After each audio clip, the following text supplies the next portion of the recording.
इस वीडियो के अंदर हम बात करने जा रहे हैं सिंगल फेस हमारा 220 वोल्टेज होता है, टू फेस हमारा 440 होता है, थ्री फेस भी हम 440 ही वोल्टेज बोलते हैं। दोस्तों आप किसी इंडस्ट्री में काम करते हो, इंडस्ट्री के अंदर आपके बाहर से अगर इंडस्ट्री के अंदर लाइन आ रही है और वो लाइन अगर हमारा 11 केवी आ रही है, 11 केवी मतलब 11,000 वोल्टेज, और उसको हमारा जो ट्रांसफार्मर है वो 440 वोल्टेज में कन्वर्ट कर रहा है।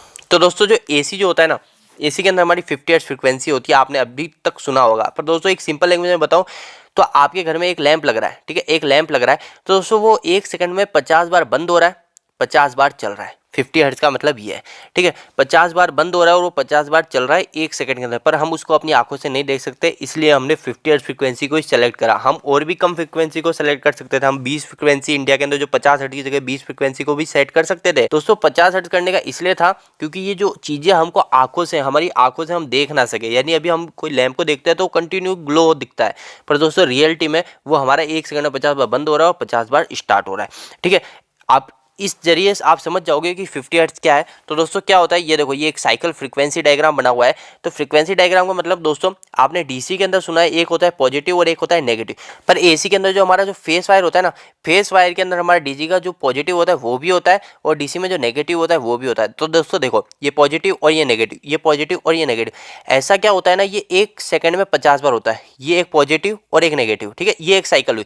ऐसा अगर 50 बार हुआ तो वो कहलाएगा 50 हर्ट्ज। मतलब 50 बार हमारा एक बार लैंप स्टार्ट हुआ, फिर बंद हुआ, फिर स्टार्ट हुआ, फिर बंद हुआ, ठीक है, ये चीज़ समझिए आप। इसके अलावा मैं आपको एक और चीज़ बताता चलूँ, अगर आप थ्री फेज की वेव फॉर्म एक साथ देखो तो आपको कुछ इस प्रकार दिख रही है, एक ऊपर है तो दूसरी उस समय नीचे है, तीसरी ऊपर है तो दूसरी नीचे है। तो दोस्तों ये सब एक दूसरे के 120 डिग्री फेस एंगल में आगे जा रहे होते हैं। दोस्तों आपको एक और चीज़ बताता चलूँ मैं कि अगर मैं ऐसा आपको बोलूँ कि आपने जो एसी जो करंट है उसको अगर हम डीसी में कन्वर्ट करते हैं, एसी करंट को हम डीसी में कन्वर्ट करते हैं, डीसी के अंदर आपको सिंपल दिख रहा है, पॉजिटिव है तो उसमें पॉजिटिव ही है। डीसी के अंदर क्या होता है, पॉजिटिव होता है और एक नेगेटिव होता है। तो पॉजिटिव जो वोल्टेज है उसके अंदर ओनली पॉजिटिव वोल्टेज है और जो नेगेटिव है उसके अंदर ओनली नेगेटिव है। पर फेस वायर के अंदर हमारा पॉजिटिव भी है और नेगेटिव भी है।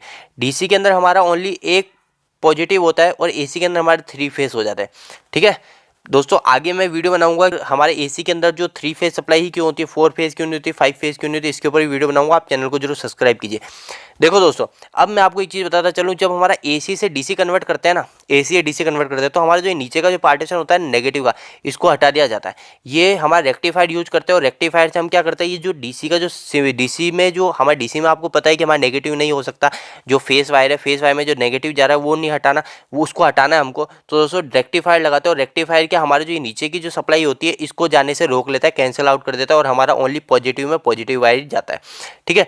अब दोस्तों मैं आपको एक चीज़ बताता चलूँ कि आपने बोला है कि अभी हमारा जो क्वेश्चन था कि हमारा थ्री फेज जो सिस्टम होता है, थ्री फेज सिस्टम के अंदर हमारा 660 वोल्टेज क्यों नहीं होता, 440 वोल्टेज ही क्यों होता है। तो दोस्तों मैं आपको एक चीज़ बताता चलूँ, ऐसा कोई भी उपकरण नहीं है जो हमारा थ्री फेज सप्लाई से चल रहा है। आप सिंपली एक एग्जांपल दोगे मोटर का, तो मैंने मोटर सबसे पहले ही यहाँ पे आपके सामने रख दी है कि आप मोटर का एग्जाम्पल दो, तो मैं इसको क्लियर करूँ क्योंकि इंडस्ट्री में सबसे ज़्यादा थ्री फेज का जो उपकरण है वो मोटर ही है। इसमें भी 3 वाइंडिंग होती है दोस्तों, ठीक है, 3 वाइंडिंग होती है। तो दोस्तों 3 वाइंडिंग जो होती है ना, अब देखो दोस्तों, एक वाइंडिंग ये है, एक ब्लू कलर की और एक ग्रीन कलर की। तो दोस्तों क्या होता है, इसमें हम किसी भी वाइंडिंग के अंदर हम थ्री फेज सप्लाई नहीं देते हैं, किसी भी वाइंडिंग के अंदर हम थ्री फेज सप्लाई नहीं देते, ओनली 2 फेज सप्लाई देते हैं। जैसे ये वाइंडिंग है, इसके अंदर हमने आर दिया तो इसके अंदर हम वाई दे देंगे, इसके अंदर हमने वाई दिया तो इसके अंदर हम बी दे देंगे, इसके अंदर हमने अगर बी दिया तो इसके अंदर हम आर दे देंगे।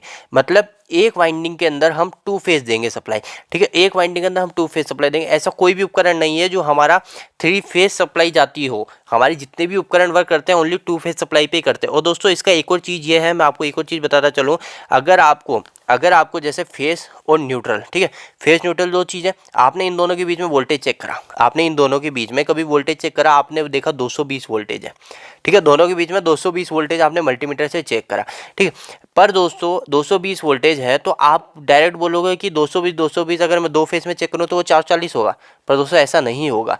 मैं बताऊँ आपको एक चीज़, आप क्या करना, ये 220 वोल्टेज है ना, 220 वोल्टेज को आप इंटू करना 1.732 से, ठीक है, 1.732 से इंटू करोगे तो जो वोल्टेज आएंगे वो आपका वोल्टेज शो करेगा फेस और फेस के अंदर वो वोल्टेज चेक करेगा। इसको एक और एग्जांपल से बताऊं तो मैं आपको बताऊं 200 वोल्टेज है तो दोस्तों 400 वोल्टेज नहीं होगा फेस टू फेस जो वोल्टेज होगा वो होगा इसका मल्टीप्लाई बाय 1.732। ठीक है, आप 200 को 1.732 से मल्टीप्लाई करोगे, जो वोल्टेज आएगा वो आपका फेस टू फेस वोल्टेज दिखाएगा दोस्तों। इसलिए इसके अंदर क्या होता है दोस्तों, एक साइनोसोडियल वेवफॉर्म चलती है। साइनोसोडियल वेवफॉर्म का मतलब ये एक समय ऐसा आता है जब इसके अंदर जो वोल्टेज की जो वेवफॉर्म होती है वो बिल्कुल जीरो पे होती है।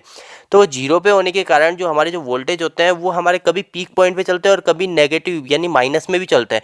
तो दोस्तों कभी भी आपको ये चीज़ नहीं बोलनी चाहिए कि 220 प्लस 220 440 नहीं होता दोस्तों। हमेशा ये हमारा अगला फेज जो होता है 120 डिग्री के गैप में होता है, यानी 120 डिग्री वेवफॉर्म है। क्योंकि दोस्तों देखो आपको ये पता है ये 360 वेवफॉर्म है, 360 वेवफॉर्म ये है। तो दोस्तों हमारा जो अगला जो फेज है, अगला फेज हमारा यहाँ से स्टार्ट हो रहा है वो 120 डिग्री के पीछे, ऐसा होता है दोस्तों। ठीक है, तो आपको मैंने बताया 1.732 से आप मल्टीप्लाई करें, जो वोल्टेज आएगा वही वोल्टेज हमारा फेस टू फेस वोल्टेज होता है, ना कि प्लस करने पे आता है दोस्तों। उम्मीद है कि आपको वीडियो पसंद आएगा। वीडियो पसंद आए वीडियो को लाइक कीजिए। कुछ भी सुझाव या सवाल हो तो आप मुझे नीचे कमेंट बॉक्स में कमेंट कीजिए। इलेक्ट्रिकल की वीडियोस हिंदी में देखना आप पसंद करते हैं तो चैनल को जरूर से सब्सक्राइब कीजिए।